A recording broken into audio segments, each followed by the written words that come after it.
are back where it all began. This is the final milestone breakfast for the December DLC on Batman Arkham Knight. In this adrenaline-fueled episode, we're going to be giving you an exclusive look at the season of Infamy, plus we're going to be lifting the lid on the 2008 movie Batsuit. It's all coming up in this episode of Arkham Insider.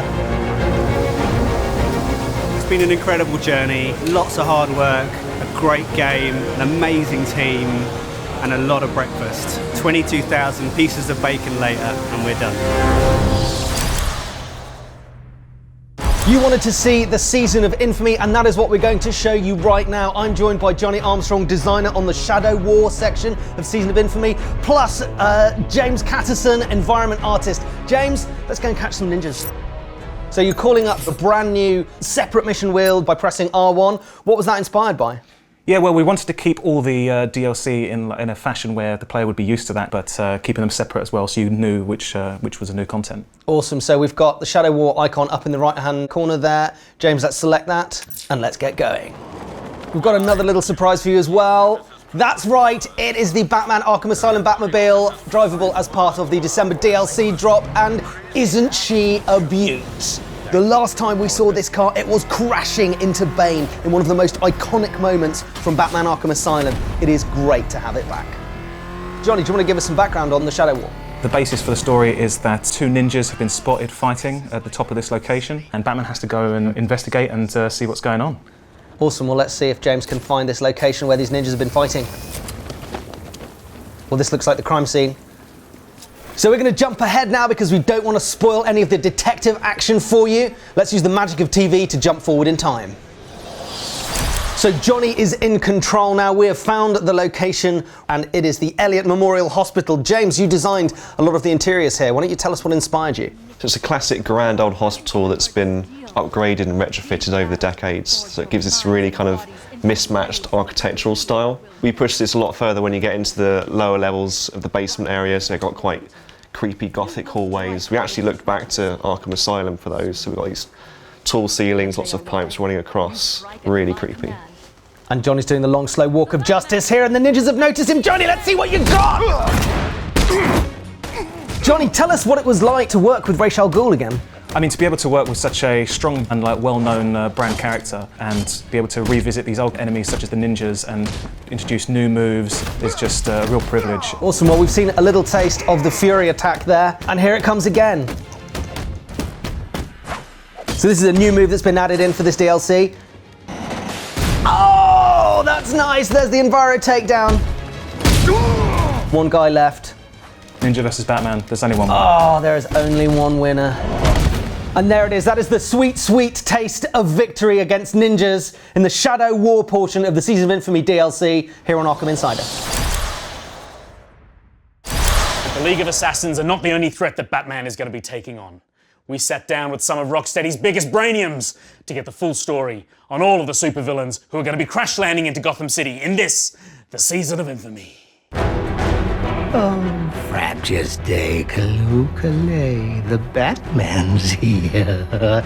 It's time to play. It's been really good fun bringing Mad Hatter back for Season of Infamy. For me personally, he's one of those villains that really gets, up your nose. I really want to throttle him. And he's back to antagonise Batman. Victor. They took Nora because of you. It was interesting to bring Mr. Freeze back. Like last time we saw it in Arkham City, we had like a big fight with him. We changed his kind of like suit from like a battle armor suit to more like the scientist kind of like side of it. It was really good to bring Killer Croc back. Everyone was quite excited because he's different to some of the other villains that we've been working with. Croc has changed a lot since we first seen him in Arkham Asylum, and when we see him in Arkham Knight, his condition has obviously got worse. It's meant he's become stronger, faster, more animalistic. He's the real quintessential monstrous villain in the kind of Arkhamverse. Do they live or die? Well, that's up to you. Quite an unusual situation that we find ourselves in with Mad Hatter. Actually handed himself into GCPD under suspicious circumstances.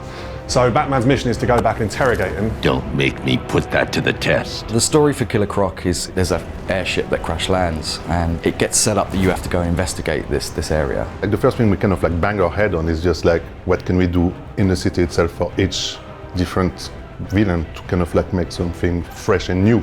There's a whole new wing of GCPD, so we've built 3 new rooms. One of them is a new interview room where Mad Hatter will be located, waiting for you to come and interrogate him. There's a new wing full of cells where all the new villains from the season of Infamy will be locked up, and an evidence cabinet where we'll pick up some trophies along the way. And lots of little secrets and details and backstory, all the kind of things that make the GCPD a colourful and interesting place. We've done that all over again in a whole new little area. The airship in the Croc storyline aligns with the horror story we're trying to tell, because obviously it's that claustrophobic feeling and you've got Batman in there trying to get to Croc. And I guess that kind of does parallel with the Arkham Asylum in as much as it was a prison with that claustrophobic kind of feel. To create that very big package for DLC, what it brings to us is just like we need to keep the quality as high as possible in parallel with what we've produced in the main game. Meaning like brand new environments, brand new characters, but like AAA quality. The world's most comfortable couch has had to be reinforced. It is now the couch of steel because we're welcoming 2 Rocksteady heavyweights to talk about the 2008 movie Batsuit.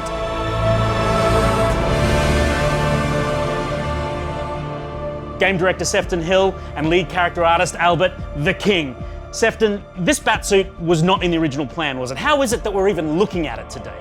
It was really from the community. You know, our great fans got onto us on Twitter and said, like, this is the Batsuit that I grew up with. This is the one from the films that really resonated with me, so we really want to see it in the game. We were really excited by what they wanted, so I called up DC and Warner Brothers and said, guys, like, I really think we need to do this. Can we work with the film guys and actually get this in the game? And thankfully, you know, everyone was on board and said, yeah, we've got to do this for the fans. So kind of that's how it happened. So it really was fan power that made us do it, and we're really thankful that we did. It's really hard to appreciate how much work these guys put into the Batsuit. It can take 16, 18 weeks solid of work, working on every single rivet and bolt and piece of material. So it's not a small amount of work. So once DC gave you the go-ahead, you then just strolled over and dropped the hammer on Albert and his team. Albert, for such an iconic Batsuit, this must have been severe pressure for you and your guys to deliver. It was pressure, but it was also excitement. Like, there was something that had been cooking in our minds for a while. Yeah. Like, it's one of the best Batsuits ever created, so we thought, let's have our take on it. And yeah, the challenge was to match the reference as much as possible. There are loads of pieces, lots of details, and everyone's seen this suit like a million times. So getting anything right, like the position of the belt, 2 centimeters up or down, or any of the details that are in the torso, if they were kind of moved around a bit, it would already look a bit fake. And that was not the idea. The idea was we wanted to look like the film. Sweet. Well, I think when the history books are written of the games industry and Batman Arkham Knight in particular, Albert, you're going to be remembered for 3 things. Number 1, creating some seriously kick-ass characters for this game. Number 2, this line. It was me. And thirdly, this exceptional work on the 2008 movie Batsuit, created in record time. You must be incredibly proud of the work that you and your team have done. Yeah, we're very proud to make the fans happy. Awesome. And Sefton, for you, it must be a very emotional time because it's not just the end of Batman Arkham Knight, it's sort of the end of Rocksteady's time with the Arkham trilogy. I mean, what's going on in your head at the moment? I mean, it's been a very emotional and exciting journey for us. I've always said it's a tremendous privilege and honour to be kind of the custodians of the Batman universe, and to live this for nearly 10 years, to be thinking about the big guy and all the adventures and coming up with new and exciting things we can do in that world. For that huge period of time, it's been amazing, energizing, emotional. It's been incredible, and I really hope that the fans are happy with the work that we've done, you know, that we've been able to let people become the Batman and really enjoy his world for such a long period of time. So Sefton, are you saying categorically that this is the end of the road for Rocksteady and Batman? Well, Sefton, Albert, 2 juggernauts of the studio, thank you for your time today. That was the 2008 movie Batsuit, powered by the community. From you to us, and now back to you. So that is it for 2015, the year in which Batman Arkham Knight was launched, and we busted through 6 months of explosive DLC. It has been a real blast bringing you all that extra content and extending the life of the game well beyond launch. So when the December DLC drops down your chimney and you fire up the season of Infamy. In fact, any time you look at the skyline of your city at night. When you encounter injustice, wherever you may find it, you better know what to do by now. Be the Batman! Be the Batman! Be the Batman! Be the Batman! Be the Batman! Be the Batman! Be the Batman! Be the Batman! Be the Batman! Be the Batman.